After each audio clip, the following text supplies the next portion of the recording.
Hello everyone and welcome back to Weird Uni. आज से हम लोग एक नई सीरीज की शुरुआत करने जा रहे हैं जहां हम लोग क्रीपी पास्ता हॉरर लेजेंड्स के बारे में बात करेंगे। I know a lot of you already know what creepy pasta is, but जिन्हें नहीं पता कि क्रीपी पास्ता क्या होती है उन्हें मैं शॉर्ट में बता दूं कि क्रीपी पास्ता दरअसल एक ऐसी लेजेंड या कहानी होती है जो कि इंटरनेट के किसी स्मॉल कम्युनिटी से ओरिजिनेट होती है, जिन्हें आपस में शेयर करते करते लोग इसमें और इन्फो ऐड करते जाते हैं, जिससे ये स्टोरी आगे चल के बहुत ज्यादा बड़ी और क्रीपी बन जाती है एंड लोग उसे और भी ज्यादा पसंद करने लगते हैं। जस्ट फॉर एग्जाम्पल, मान लो कि तुमने रेडिट या फिर किसी और साइट पर एक शॉर्ट स्टोरी या फिर कोई स्कैरी फोटो अपलोड किया एंड लोगों को वो चीज इंटरेस्टिंग लगी, जिस वजह से लोग उसे और ज्यादा शेयर करने लगे एंड उसमें अपने हिसाब से और इन्फॉर्मेशंस, अपने थॉट्स एंड ओपिनियंस ऐड करने लगे and after a long time तुम्हारे ओरिजिनल पोस्ट में लोगों ने इतना इन्फो ऐड किया, उसे इतना एडिट किया कि अब वो स्टोरी और भी ज्यादा बड़ी और इंटरेस्टिंग हो गई एंड इंटरनेट में वायरल हो गई। And that's exactly what we call a creepy pasta. अब क्योंकि क्रीपी पास्ता की शुरुआत एक छोटी कम्युनिटी से होती है, इसलिए ये पिन पॉइंट कर पाना थोड़ा मुश्किल हो जाता है कि इन स्टोरीज का ओरिजिन क्या है एंड क्या ये स्टोरीज रियल है या फिर फेक। नाउ आई होप कि तुम्हें समझ आ गई होगी कि क्रीपी पास्ता क्या होती है एंड ये क्रिएट कैसे होती है। इंटरनेट पे वैसे तो हजारों क्रीपी पास्ता भरे पड़े हैं, बट आज हम उनमें से सिर्फ 2 क्रीपी पास्ता के बारे में बात करेंगे जो काफी फेमस है एंड अगर ये वीडियो अच्छी परफॉर्म करती है तो इसके नेक्स्ट पार्ट में हम और भी ज्यादा क्रीपी पास्ता कवर करेंगे जो इससे भी ज्यादा क्रीपी और फेमस होंगे एंड जिन्हें सुनकर हो सकता है तुम्हारे रातों की नींद भी उड़ जाए। So now sit tight, turn off the lights and enjoy this weird ride.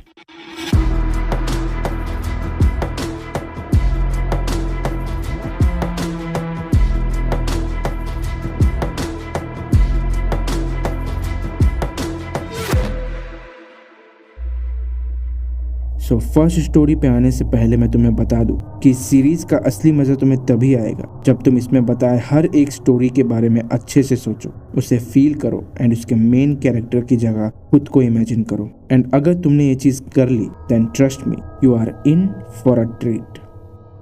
Gateway of the mind. 1983 के कुछ डीपली रिलीजियस साइंटिस्ट के एक ग्रुप ने एक बड़ा ही अजीब सा हाइपोथेसिस बनाया। उनका मानना था कि अगर किसी इंसान के 5 सेंसेस को पूरी तरह से बंद या फिर डिस्ट्रॉय कर दिया जाए तो उसका ब्रेन सिर्फ और सिर्फ एक ही चीज को परसीव करेगा, द प्रेजेंस ऑफ गॉड।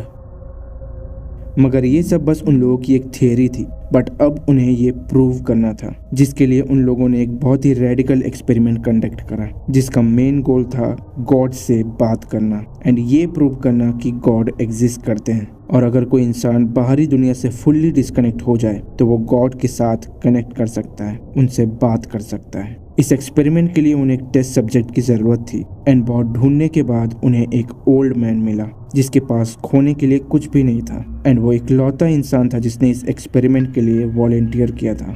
अब टेस्ट सब्जेक्ट तो मिल गया था, बारी थी उसके सेंसरी ऑर्गन्स को इन अ वे इनएक्सेसिबल बनाने की ताकि वो इंसान बाहरी दुनिया से पूरी तरह से कट ऑफ हो जाए and so that he can live alone with his thoughts. Scientist ने उस ओल्ड मैन पर एक बहुत ही कॉम्प्लेक्स सर्जरी परफॉर्म करी जिसके जरिए उन लोगों ने उस टेस्ट सब्जेक्ट के सारे सेंसरी नर्व कनेक्शंस को डिस्ट्रॉय कर दिया एंड अब वो टेस्ट सब्जेक्ट ना तो कुछ सुन सकता था, ना ही देख सकता था और ना ही टेस्ट कर सकता था। इसके अलावा भी वो ना तो कुछ फील कर सकता और ना ही स्मेल कर सकता, बट उसके बॉडी के बाकी सभी फंक्शंस बिल्कुल सही काम कर रहे थे। अब क्योंकि उस ओल्ड मैन के सारे सेंसेस को उसके ब्रेन से कट ऑफ कर दिया गया था, इसलिए अब उसके थॉट्स के अलावा उसके पास कुछ भी नहीं बचा था and now he can finally connect with God. और डज ही? साइंटिस्ट ने अब उसे मॉनिटर करना शुरू कर दिया। स्टार्टिंग में वो टेस्ट सब्जेक्ट लड़खड़ाई हुई आवाज में अजीब सी बहकी बहकी बातें कर रहा था, बट आफ्टर 4 डेज उसने साइंटिस्ट से कहा कि उसे अपने ब्रेन में लो वॉइसेस सुनाई दे रही हैं जो वॉइसेस उसकी नहीं थी। साइंटिस्ट को उसकी बात सुनकर ये लगा कि एक्सपेरिमेंट तो काम कर रहा है एंड शायद वो गॉड के करीब भी पहुंच रहे हैं, इसलिए वो सब उसे केयरफुली ऑब्जर्व करने लगे।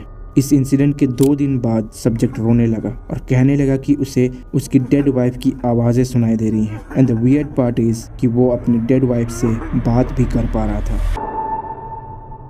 साइंटिस्ट की टीम के लिए ये बात इंटरेस्टिंग तो थी, बट वो लोग फिर भी कन्विंस्ड नहीं थे। उन्हें लग रहा था कि इसको कोई हेलुसिनेशंस हो रहे हैं, अंटिल वो सब्जेक्ट उन साइंटिस्ट के डेड रिलेटिव्स के नाम लेने लगा एंड उनके बारे में ऐसी ऐसी चीजें बताने लगा जो कि सिर्फ उन साइंटिस्ट या फिर उनके डेड रिलेटिव्स को ही पता होंगी। अब एक हफ्ता बीत चुका था एंड अब भी वो टेस्ट सब्जेक्ट अपने थॉट्स के साथ बिल्कुल अकेला था। वो दिन भर बस अपने दिमाग के अंदर चल रहे वॉइसेस के साथ बातें करता रहता था। अब वो वॉइसेस उसके लिए ओवरवेलमिंग बन चुकी थी। इन एवरी वेकिंग मोमेंट उसके दिमाग में सैकड़ों आवाज़ें गूंज रही थी जो उसे अकेला छोड़ने से रिफ्यूज कर रही थी। वो अपनी बॉडी को यहाँ वहाँ टकराता, खुद को इंजर्ट करने की कोशिश करता ताकि उसे पेन फील हो सके।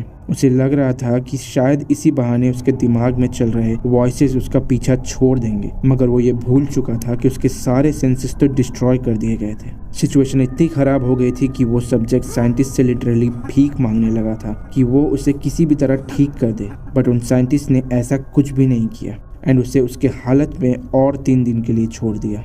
धीरे धीरे उसे नाइट टेरर्स आने लगे एंड अब वो ये कहता था कि वो मरे हुए लोगों को देख और सुन सकता है। इसके अगले ही दिन सब्जेक्ट ने अपने आंखों को नोचना शुरू कर दिया बिकॉज वो किसी भी तरह बाहर की दुनिया से कुछ भी फील करना चाहता था, क्योंकि उसके दिमाग में जो डेड लोगों की वॉइसेस थी अब वो बात करने लगी थी hello and the end of the world के बारे में। एक बार वो 5 घंटों तक लगातार नो हेवन नो फॉरगिवनेस चिल्लाता रहा, उन साइंटिस्ट से भीख मांगता रहा कि वो उसे मार दे, बट साइंटिस्ट को ये लग रहा था कि वो बहुत करीब है गॉड से कॉन्टैक्ट स्टैब्लिश करने में। एक और दिन बीत चुका था और सब्जेक्ट की हालत और भी ज़्यादा ख़राब हो चुकी थी। अब वो बात भी नहीं कर पा रहा था एंड उसने अपने ही हाथ को खाना शुरू कर दिया था।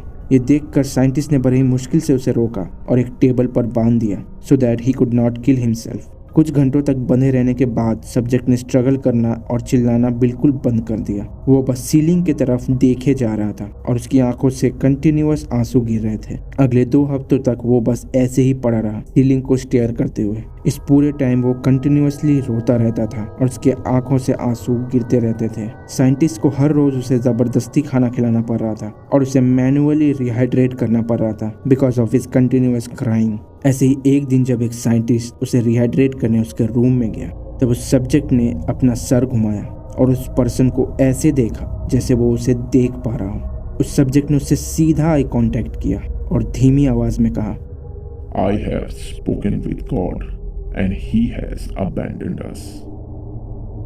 जैसे ही उसने ये कहा उसके वाइटल स्टॉप हुए एंड वो उसी वक्त उसी जगह मारा गया। साइंटिस्ट ने बहुत कोशिश की है जानने की कि उसके डेथ का कॉज क्या था, but they could not find a single cause of death and the mystery remains mystery forever. smile.jpg internet एक ऐसी जगह है जहाँ हज़ारों वियर्ड एंड क्रीपी चीज़ें अवेलेबल होती हैं और अगर उनमें से कुछ चीज़ें हमारे सामने आ भी जाए तो हम उन्हें क्यूरियोसिटी के चक्कर में देख भी लेते हैं एंड देखने के बाद ये सोचकर इग्नोर कर देते हैं कि ये सब रियल थोड़ी होता है। बट क्या हो अगर मैं कहूँ कि इंटरनेट पर एक ऐसी इमेज है जिसे अगर तुमने देख लिया तो वो इमेज तुम्हें जिंदगी भर हॉन्ट करेगी। वो हर रात तुम्हें नाइटमेयर्स देगी और तुम्हें इतना डिस्टर्ब कर देगी कि eventually you will be driven to end your own life. smile.jpg एक ऐसी इमेज जिसे हॉन्टेड माना जाता है बिकॉज जो भी इस इमेज को देखता है उसके दिमाग पर गहरा असर पड़ता है एंड कुछ दिनों बाद ही उसे नाइटमेयर्स आना शुरू हो जाते हैं और जैसे जैसे टाइम बीतता जाता है उस विक्टिम को एंजाइटी अटैक्स, एपिलेप्सी अटैक्स तक आने लगते हैं और ये चीज़ें बढ़ते बढ़ते इतनी बढ़ जाती हैं कि आखिर में वो विक्टिम इससे छुटकारा पाने के लिए सुसाइड करने पर मजबूर हो जाता है। लेकिन आखिर इस इमेज में ऐसा है क्या? ये सोचकर जितनी क्यूरियोसिटी तुम्हें हो रही है उतनी ही क्यूरियोसिटी कुछ साल पहले मिस्टर एल को हो रही थी जब उसे इस इमेज के बारे में पता चला था। मिस्टर एल एक छोटा मोटा राइटर था जो smile.jpg के बारे में और जानना चाहता था। इन 2007 उसकी मुलाकात टेरेंस और मैरी ई से हुई। वो दोनों हस्बैंड वाइफ थे और उनके मैरिज को 15 साल हो चुके थे। जब मैरी ने पहली बार smile.jpg देखी तब उसे टेरेंस से शादी हुए सिर्फ 5 महीने ही हुए थे एंड सिंस देन उसने ये बात किसी के साथ शेयर नहीं करी। बट मिस्टर एल ने मैरी को एक छोटे से इंटरव्यू सेशन के लिए कन्विंस कर लिया था जिसके लिए वो मैरी के घर तक पहुंच चुका था। But at the last moment Mary को पता नहीं क्या हुआ, उसने किसी से भी बात करने से इनकार कर दिया और खुद को एक रूम में लॉक कर लिया। मिस्टर एल को अब समझ नहीं आ रहा था कि ये सब चल क्या रहा है बिकॉज मैरी ने खुद ही इस इंटरव्यू के लिए अग्री किया था, तो फिर अब वो ऐसा क्यों कर रही थी। मिस्टर एल और टेरेंस दोनों ने मैरी को कन्विंस करने की बहुत कोशिश की, लेकिन 30 मिनट तक वेट करने के बाद भी मैरी रूम से बाहर नहीं आई और बस अंदर ही बैठकर रोती रही। इसलिए आखिरकार मिस्टर एल को वहां से खाली हाथ ही लौटना पड़ा। अब 1 साल बीत चुके थे और मिस्टर एल अपने कॉलेज लाइफ में बिजी होने के कारण इस बारे में बिल्कुल भूल ही गया था। बट सडनली मार्च 2008 को उसे मैरी का ईमेल आया। उस ईमेल में लिखा था कि मैरी अपने बिहेवियर के लिए काफ़ी शर्मिंदा थी, लेकिन वो डरी हुई थी बिकॉज पिछले 15 सालों से वो smile.jpg अपने सपनों में देख रही थी। ये नाइटमेयर्स उसके दूसरे नाइटमेयर्स से बिल्कुल अलग थे। इन सपनों में वो ना तो कुछ बोल सकती थी ना कुछ मूव कर सकती थी, वो बस सीधा देख सकती थी और उसके सामने वो smile.jpg की टेरिफाइंग फोटो होती थी। बट अगेन smile.jpg में ऐसा था क्या? मैरी के अलावा भी और करीब 400 लोगों ने इस इमेज को देखा था, जिनमें से ज़्यादातर लोगों ने तो सुसाइड कमिट कर लिया और कुछ लोग तो इंटरनेट से बिल्कुल गायब ही हो गए। और मैरी को लेकर जो 2-4 लोग बचे थे, उनके अकॉर्डिंग इस इमेज में एक डॉग लाइक क्रिएचर है जो हस्की जैसा दिखता है एंड सिर्फ उस डॉग के फेस को छोड़कर बाकी पूरी इमेज डार्क है। पर अगर तुम इसे ध्यान से देखो तो तुम्हें इस इमेज के लेफ्ट साइड कॉर्नर पे एक हाथ दिखाई देगा, जिसे देखकर ऐसा लगता है कि वो हाथ कुछ ग्रैब करने की कोशिश कर रहा हो। बट स्टिल इस इमेज का मेन अट्रैक्शन वो डॉग ही है, जिसके फेस पर एक बहुत ही क्रीपी स्माइल है और उसके दांत बिल्कुल स्ट्रेट, शार्प एंड वाइड हैं, जस्ट लाइक अ ह्यूमन। इसीलिए इस इमेज को smile.dog भी कहा जाता है। मैरी बताती थी कि उसे यही स्माइल डॉग अपने नाइटमेयर्स में दिखता था और वो मैरी से सिर्फ एक ही चीज़ करने को कहता था, to spread the word. Basically वो चाहता था कि मैरी उस इमेज को दूसरे लोगों के साथ भी शेयर करे, जिससे बाकी लोग भी उस इमेज के शिकार हो जाएं। एंड अगर वो ऐसा नहीं करेगी तो क्रिएचर उसे और भी ज़्यादा टॉर्चर करेगा, उसे डरावनी नाइटमेयर्स देगा और उसे इतना मेंटली डिस्टर्ब कर देगा कि वो खुद की जान लेने के लिए मजबूर हो जाएगी। मैरी को पहली बार ये इमेज एक अननोन पर्सन ने मेल किया था, जिसमें एक सीडी थी और उसी सीडी में थी smile.jpg, जिसे देखने के बाद मैरी की लाइफ ऐसी हो गई थी। शुरुआत में उसने कई बार सोचा कि वो ये सीडी किसी के साथ शेयर करेगी। वो अपने नाइटमेयर से इतना परेशान हो गई थी कि एक बार को उसने ये इमेज अपने हस्बैंड टेरेंस को दिखाने का फैसला कर लिया था, मगर उसे बाद में रियलाइज़ हुआ कि ये चीज़ बिल्कुल भी सही नहीं है। इसके अलावा भी शी वॉज नॉट श्योर कि सीडी शेयर करने के बाद भी क्या उसे इस चीज़ से छुटकारा मिलेगा, क्या उसे वो नाइटमेयर्स आना बंद होंगे, और अगर उसके साथ इससे भी कुछ बुरा हो गया तो वो क्या करेगी। यही सोचकर पिछले 15 सालों से मैरी ने ये इमेज किसी के साथ शेयर नहीं किया था और इतने सालों से वो ये टॉर्चर सहे जा रही थी। मगर 2007 में जब उसे मिस्टर एल के बारे में पता चला तो उसने सोचा कि वो ये इमेज मिस्टर एल को शेयर कर देगी, लेकिन उसे बाद में रियलाइज़ हुआ कि अगर उसने ऐसा किया तो वो सीडी, वो इमेज मिस्टर एल की लाइफ बर्बाद कर देगी। एंड मैरी ऐसा बिल्कुल भी नहीं चाहेगी कि उसकी वजह से किसी की लाइफ डिस्ट्रॉय हो जाए। इसीलिए उसने 1 साल पहले मिस्टर एल के साथ इंटरव्यू करने से इनकार कर दिया था और खुद को रूम में लॉक कर लिया था। मैरी ने उस ईमेल में मिस्टर एल को एक और बात कही थी कि इस इमेज के बारे में सोचना बंद कर दो, और अगर कभी भी किसी भी तरीके से वो इमेज तुम्हें मिल भी जाए तो आई रिक्वेस्ट यू उस इमेज को देखने के बारे में सोचना भी मत। Save yourself while you can. Mary के इस ईमेल भेजने के 1 महीने बाद ही उसके हस्बैंड टेरेंस ने मिस्टर एल को कांटेक्ट करके बताया कि मैरी अब इस दुनिया में नहीं रही और उसने सुसाइड कमिट कर लिया था। आखिर में मैरी के हस्बैंड टेरेंस ने भी मिस्टर एल से यही कहा कि मैंने अपनी बीवी को इन 15 सालों में जिस हालत में देखा था उसे देखकर मैं तुम्हें एक ही चीज़ वार्न करना चाहूँगा कि कभी भी तुम उस इमेज को देखने की गलती मत करना, because it's not worth your curiosity. तो अगर अगली बार तुम्हें भी कोई ऐसी ईमेल आए जिसमें कोई फ़ोटो या लिंक अटैच्ड हो तो उसे ओपन करने से पहले 100 बार सोच लेना, because it might be something that will change your life forever. तो यही थी हमारी क्रीपी पास्ता सीरीज़ की पहली video and I really hope कि आप लोगों को ये वीडियो पसंद आई होगी। आई नो कि ये वीडियो आने में बहुत ही लेट हो गया and I am sorry about that, but I promise कि इसके बाद मैं वीडियो जल्दी लाने की कोशिश करूँगा। सो प्लीज़ चैनल को सब्सक्राइब कर लो एंड बेल नोटिफिकेशन ऑन कर लेना सो दैट जब भी मेरी न्यू वीडियो आए तो तुम्हें पता चल जाए।